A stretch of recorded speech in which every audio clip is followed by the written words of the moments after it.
I'm here at Colwyn Bay's Mars Regatta, and as you can see, it's very busy.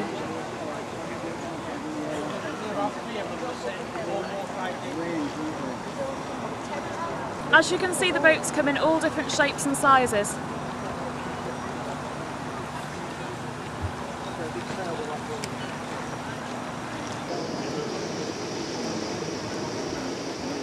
Okay, so could you tell us a little bit about this model that you've got here? Certainly, this model was built in 1934 and it's constructed all of tin plate and brass.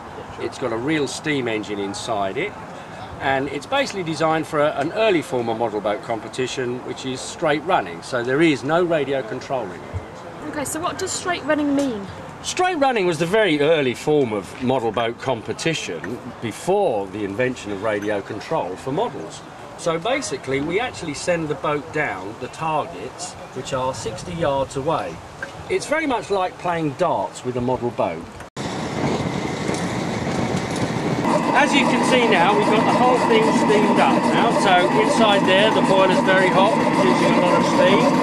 It's now going down into the engine here. As you can see, large flywheel.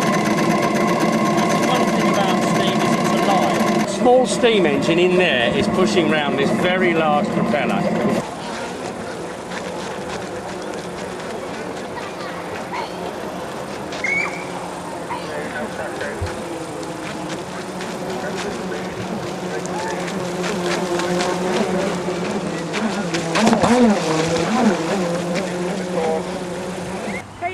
Now with Mr. David Taylor from Panzan, and he's here today with his model boat. So could you tell me a little bit about your boat? Well, this is Bluebird, which sailed on Coniston in 1967, in which Donald Campbell tried to break the speed record of 300 miles an hour, which basically he did, but as he was doing that speed, the boat actually somersaulted, tippled over and crashed and killed him instantly. Now with one of your other boats, could you tell us a little bit more about it? Well, this is PS Waveleaf, which is based in Scotland, which normally does hops from island to island, and then during the summer it gradually works its way down to Bristol and then down onto the south coast. It's built plank on frame. It's taken me 4 or 5 years to build, on and off. Basically everything bar the figures is all scratch built. Inside it's run on 12-volt battery with light. It's got all the lighting on and everything, which I know you can't see. All the figures are purchased. I've not made the figures, they're all purchased. Very detailed. Yeah. Well, everybody says it's the figures that make it, because before with the figures were on it looked so plain. Brings it to life, doesn't it? Yeah. James, could you tell me a little bit about your boat you've got here today? Yes, it's an ex-Holyhead lifeboat. Had been stationed in various places like New Brighton before, and it's called the Duke of Northumberland, and was in fact the first mechanically propelled lifeboat ever in 1888, and somewhat different in that it was water jet powered, what they actually termed hydraulic power. And steam driven, of course, and a big pump pushing about a ton a second of water out. That gave it a speed of about 9 knots. A famous boat in lifeboat circles because it was involved in the rescue of the crew of 7 from the Harold in 1909. The coxswain got a gold medal for it, and the other 10 crew members got silver medals. A very famous and deserving rescue. So did you build this from scratch, or? Yes, totally from scratch. Okay. Everything I built myself, including the pump and the drive system, and it took about 3,000 hours in total. A lot of hours? Yes, yes.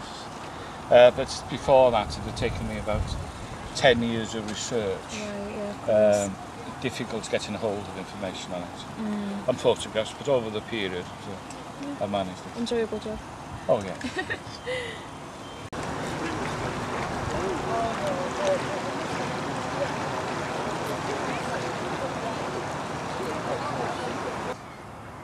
I'm joined now with Paul Brassington and his model Submarine. Correct, yes.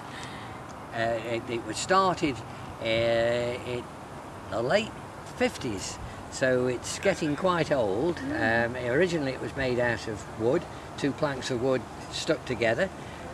We had a calamity at West Shore at Llandudno, and it blew up. The size of the battery is quite extensive, 26 amp hours, so I can virtually sail all day. If you'd like me to take the top off, you can have a quick look underneath, because this is just a casing, and up she comes. There we are. So that's the waterproof cover, done in, can I say, an old-fashioned way. There's silicone sealant to hold to keep the water out. That's a device for increasing the pressure inside if necessary. We've got a table tennis ball there, which is released automatically if you lose radio contact, with I suppose about 15 foot of nylon there, so you can see where it is even if you can't reach it. There's also a mechanism coupled to that should release the gas, which is propane, to bring it up from the bottom, and if that doesn't fail, then the ping pong ball should show us where it is. And that's about it. Very clever mechanics. Well, over the years I've had plenty of time to do it. I can imagine you had 50 years then. Well, it is something like that. Ridiculous, isn't it? Yes. But it's been enjoyable. Very enjoyable, yeah.